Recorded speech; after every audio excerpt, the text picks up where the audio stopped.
و این لباس کردی که تنته لباس مثلا گروه یا دسته خاصی از کرداست؟ نه این لباس خود مخصوص کرداست. حالا چندین مدل داره، اینو از من خودم از جوانرود گرفتم.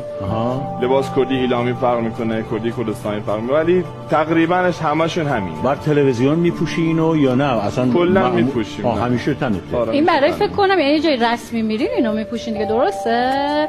نه انگار خیلی به نظر میاد که شیک باشه و یعنی رسمی. تو شهرها مثلا تو کردستان الان بیای همه مردم جدی همینقدر چقدر خوب همه لباس کردی پوشیدن، تمیز و شیک و جذاب، خودشون نگه داشتن. خوشگله.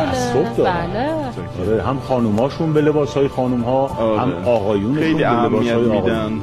لباساشون هم خیلی قشنگه، خیلی زیباست، خیلی زیباست. شما که با این لباسا که من دیدم نمیرین اونجا، با اینا که اصلا نمیشه رفت. چند بار رفتم ولی چند بار رفتی با اینا؟ چون بزرگش شلوار گیر میکرد. آره دیگه خیلی سخته. ولی کمربندی که واسه این کار خیلی خوبه، چون اصلا این شالی که میبندین این باعث میشه که کاملا بدن رو ایمن کنه، محکم بگیره. اگرچه تو نیاز به این حرفا نداری اصلا تقریبا خودش هم مثل صخره